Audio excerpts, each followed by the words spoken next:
નમસ્કાર મિત્રો, ફરી એકવાર હાર્દિક સ્વાગત છે મિત્રો તમારું અમારા આજના નવા વિડીયોમાં। મિત્રો, સાંજની પૂજા માટે યોગ્ય સમય કયો છે? સાંજે ક્યારે દીવો પ્રગટાવવો જોઈએ અને દીવો પ્રગટાવતી વખતે કયા નિયમોનું પાલન કરવું જોઈએ? જો આપણે સાંજે દીવો પ્રગટાવીએ તો શું આપણે સ્નાન કરવું જરૂરી છે? એટલે કે સ્નાન કર્યા વિના સાંજની પૂજા કરી શકીએ છીએ કે નહીં? અને સાંજે ઘરમાં કેટલા દીવા પ્રગટાવવા જોઈએ? ક્યાં દીવા પ્રગટાવવા જોઈએ? દીવો પ્રગટાવવાનો મંત્ર શું છે? ઘરની સમસ્યાઓ દૂર કરવા અને કોઈ ખાસ ઈચ્છા પૂર્ણ કરવા માટે દીવો કેવી રીતે પ્રગટાવવો જોઈએ? તો આજનો વિડીયો સંપૂર્ણ સંધ્યા વંદન પર આધારિત છે।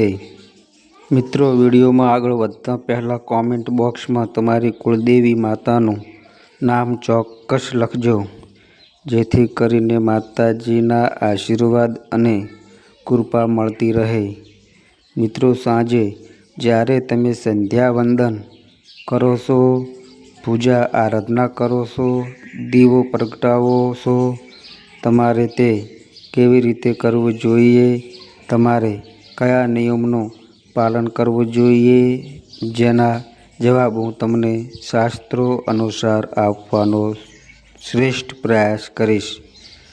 તો સૌ પ્રથમ આપણે વાત કરીએ કે શું દીવો પ્રગટાવતા પહેલાં સ્નાન કરવું જરૂરી છે?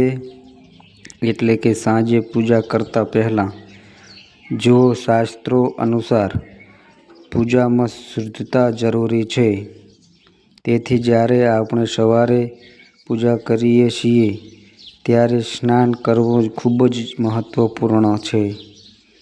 સવારે સ્નાન કર્યા વિના પૂજા ન કરવી જોઈએ, પરંતુ તમે હાથ, પગ અને ચહેરો ધોઈને પણ સાંજની પૂજા કરી શકો છો।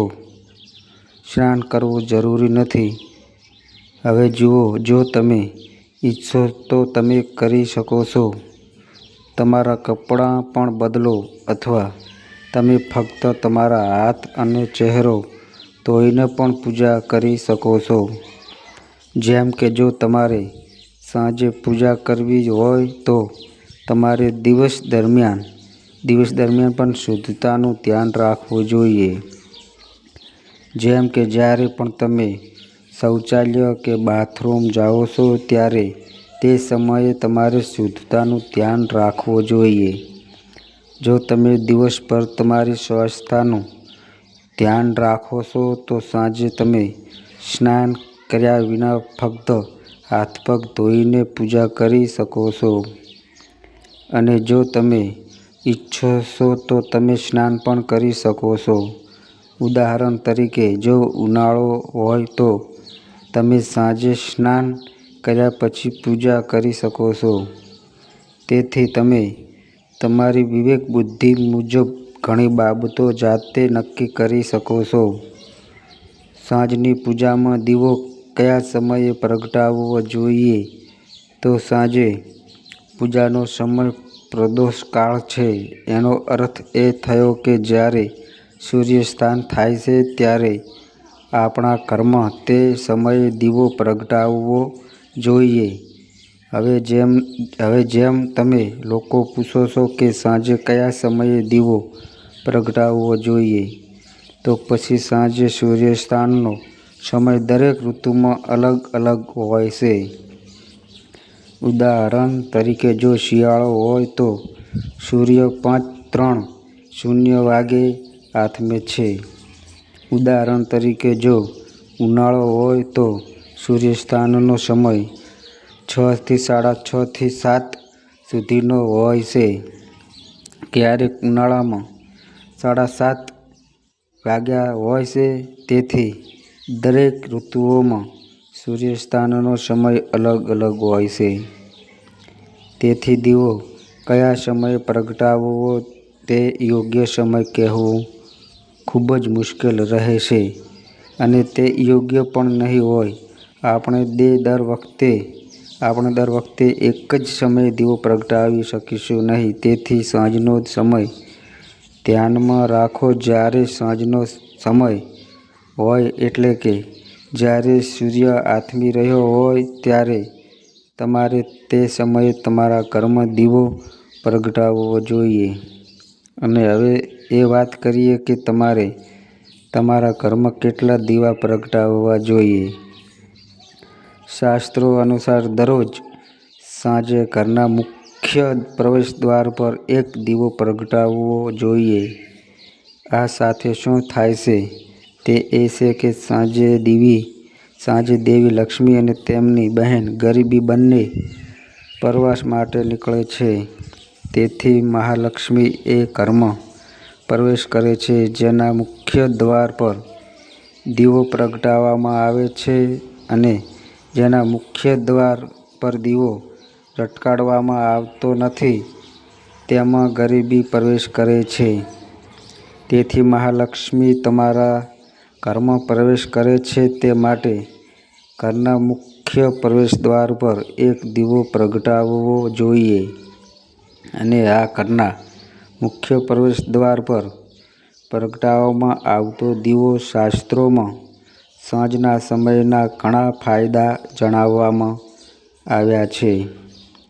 સાંજે જે ઘરમાં મુખ્ય પ્રવેશદ્વાર પર દીવો પ્રગટાવવામાં આવે છે તે ઘરમાં કોઈ નકારાત્મક ઉર્જા પ્રવેશ કરતી નથી.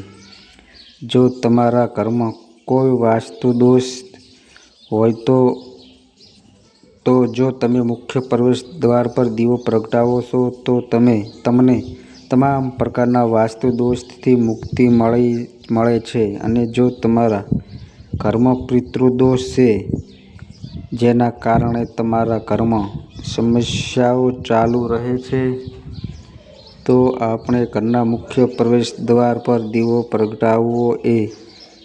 પ્રગટાવીએ છીએ. તેથી ઘરનો પિતૃદોષ પણ સમાપ્ત થાય છે. અને આ સિવાય જો ઘરમાં કોઈ પ્રકારની અશાંતિ હોય અથવા તમારા ઘરમાં અનેક રોગ હોય, ઝઘડા હોય, આર્થિક સંકટ હોય તો પછી જો આપણે ઘરના મુખ્ય પ્રવેશદ્વાર પર દીવો પ્રગટાવીએ તો તમને બધી પ્રકારની સમસ્યાઓ અને દુઃખોથી મુક્તિ મળે છે.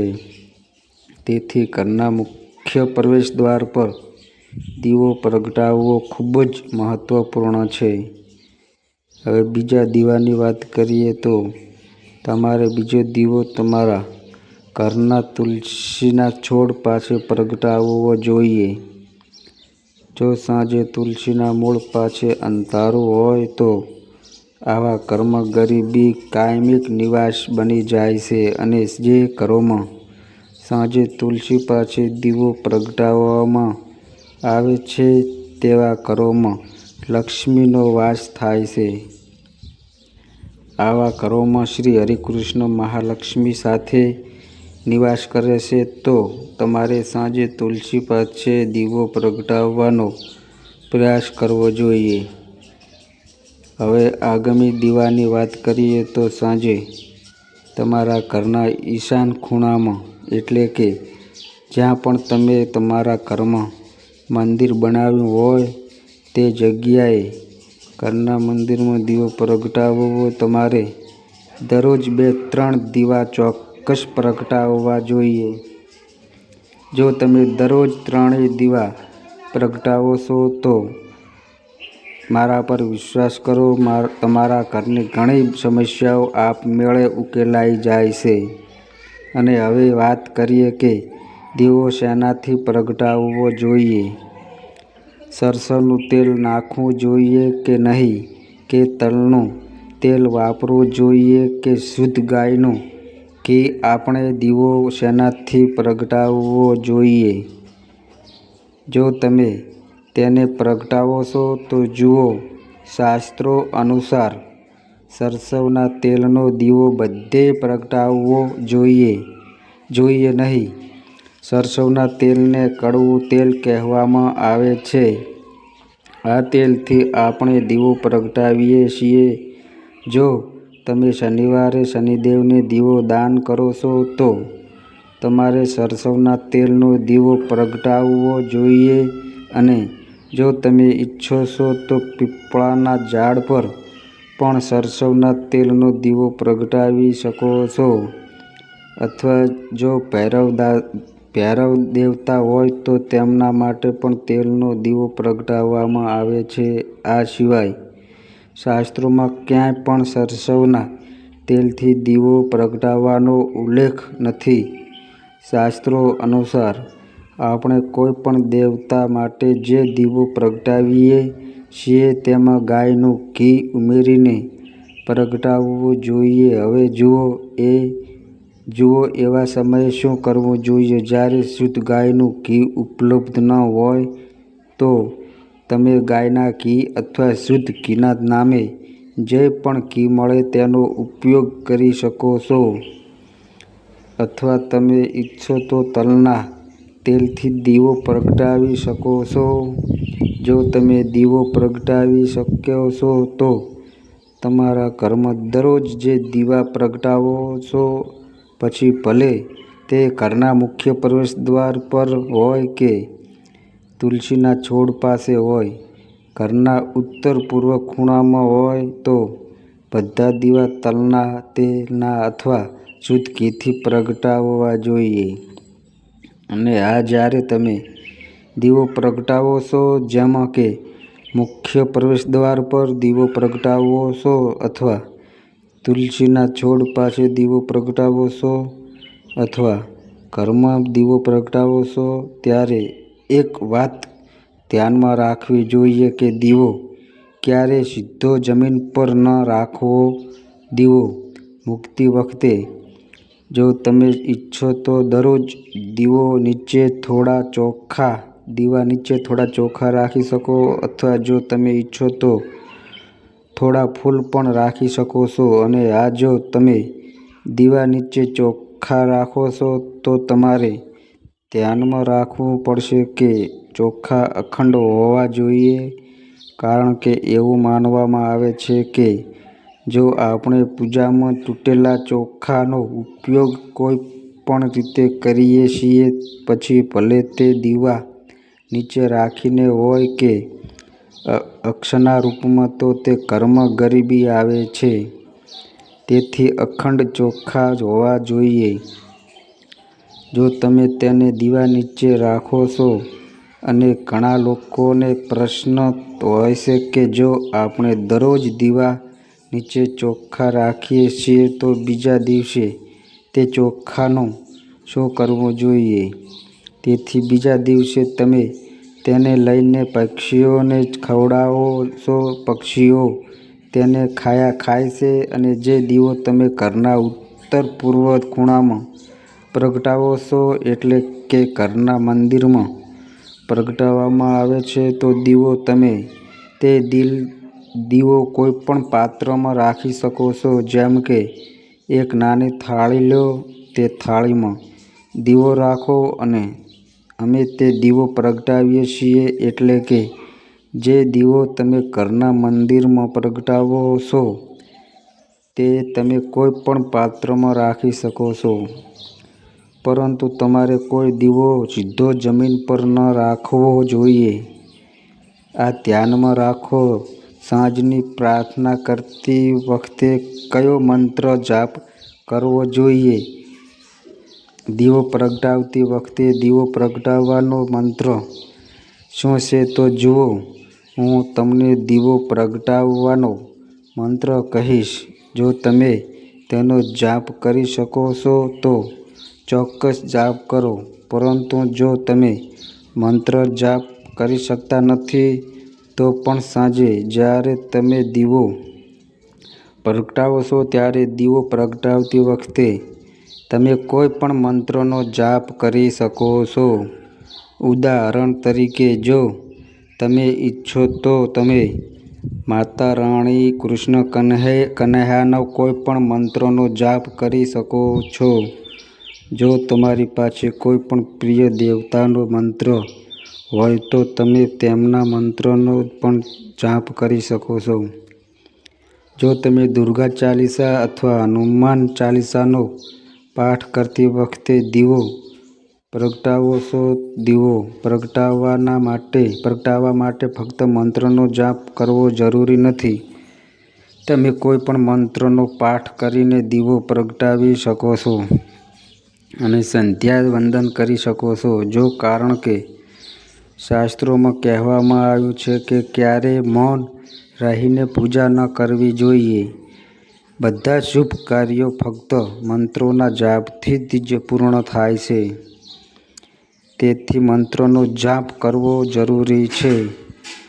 તમે કોઈ પણ મંત્રનો જાપ કરતી વખતે પૂજા કરી શકો છો અને સંધ્યા વંદન કરી શકો છો. પણ હું તમને શાસ્ત્રો અનુસાર દીવો પ્રગટાવવાનો મંત્ર વાંચીને જણાવીશ. આ મંત્ર છે શુભ કરોતિ કલ્યાણમ, આરોગ્ય, ધન સંપાદન, શસ્ત્રુ બુદ્ધિ વિનાશાય દીપ જ્યોત નમોતે દીપો જ્યોતે બ્રહ્મ દીપો જ્યોતે નર્મદન દીપો દસ હરત મેં પાપ સંધ્યા દીપ નમોતે. એવું કહેવાય છે કે દીવો પ્રગટાવતી વખતે આ મંત્રનો જાપ કરવાથી બધા પ્રકારના પાપોથી મુક્તિ મળે છે અને દીવો દેવતા આપણા જીવનમાં પ્રકાશ લાવે છે. તેથી તે ખૂબ જ સરળ છે.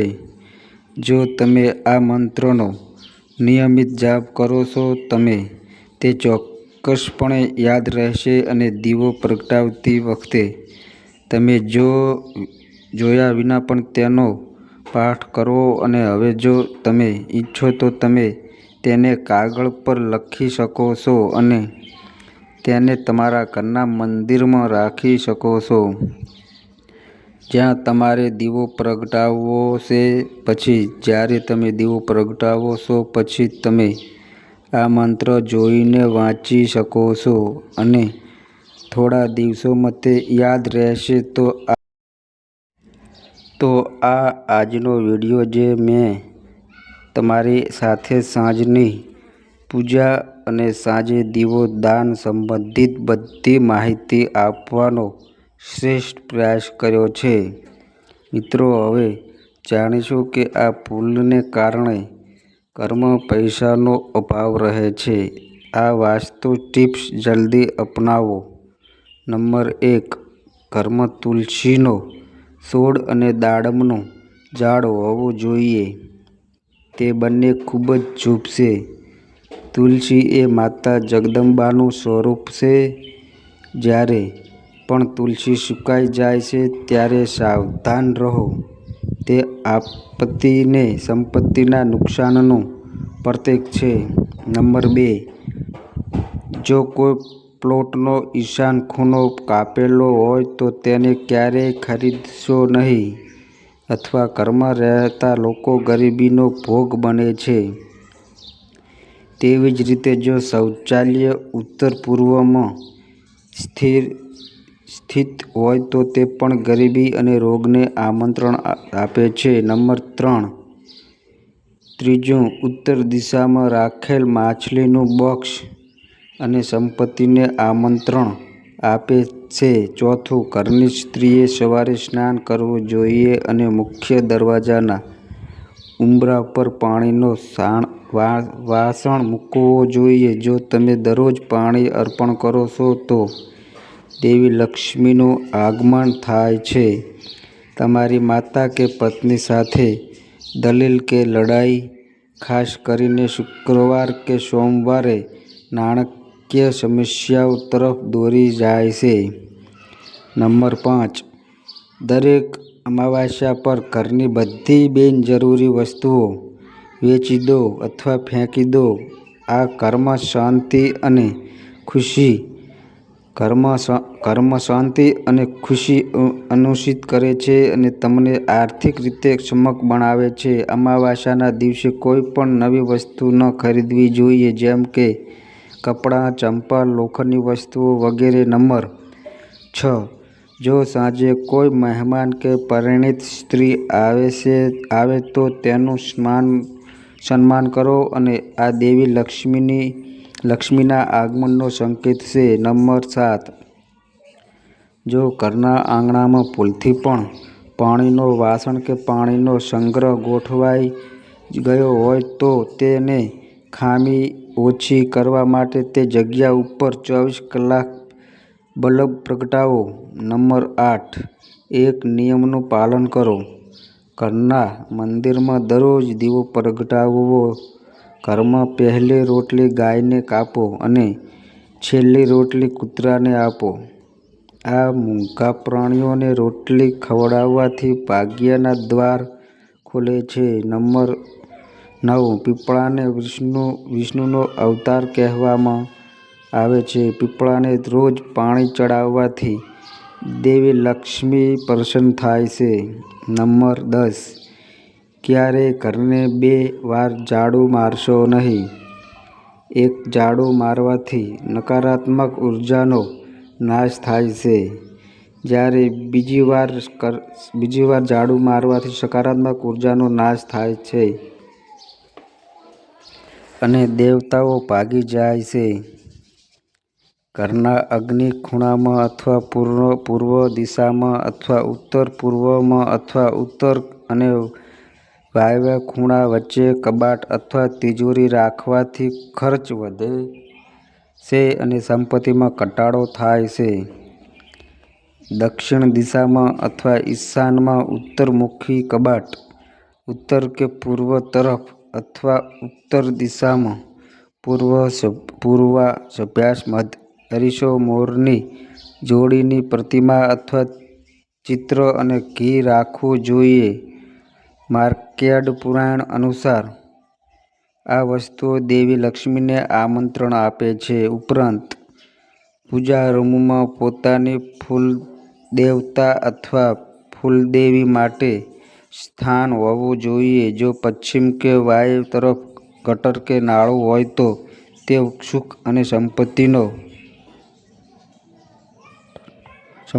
નાશ કરે છે. જો પૂર્વ દિશામાં બાથરૂમ અને વાયવ્ય કે દક્ષિણ દિશામાં શૌચાલય હોય તો તે ધન પ્રાપ્તિમાં અવરોધ ઊભો કરે છે. સવારે પથારીમાંથી ઊભા થતાં પહેલાં ધરતી માતાને સ્પર્શ કરીને પ્રણામ કરવો જોઈએ. જો તમારા ઘરમાં બરકત નથી રહેતી તો દરરોજ કીડીઓને ખાંડ મિશ્રિત લોટ ખવડાવવાનું શરૂ કરો. એટલે કે કાચા લોટમાં થોડી ખાંડ ભેળવીને કીડીઓને આપો. આનાથી તે મૂંગા પ્રાણીઓનું પેટ ભરાઈ જશે અને તે નાની નાની કીડીઓ તમારા સારા માટે ભગવાનને પ્રાર્થના કરવાનું શરૂ કરશે અને તમારા ખરાબ દિવસો ખૂબ જ જલ્દી સારા દિવસોમાં પરિવર્તન થશે. મિત્રો, એક મુઠ્ઠી અનાજથી તમે ગરીબ નથી થઈ જવાના, કારણ કે ભગવાને તમને આપવાવાળા બનાવ્યા છે. તમારો માત્ર એક કોળિયો અનાજ હજારો લાખો મૂંગા પ્રાણીઓનું પેટ ભરી શકે છે. એકવાર આ મૂંગા પ્રાણીઓને ખવડાવીને જુઓ, તમને ખૂબ આનંદ થશે. તમને પરમ શાંતિનો અનુભવ થશે. મિત્રો, આજનો વિડીયો જો તમને પસંદ આવ્યો હોય તો કોમેન્ટ બોક્સમાં જય શ્રી માતાજી ચોક્કસ લખજો. સાથે જ વિડીયોને લાઈક, ચેનલને સબસ્ક્રાઈબ કરીને. તો બસ મિત્રો, આજે આટલું. ફરી મળીએ એક નવા વિડીયો સાથે. ત્યાં સુધી બધાય મિત્રોને હર હર મહાદેવ.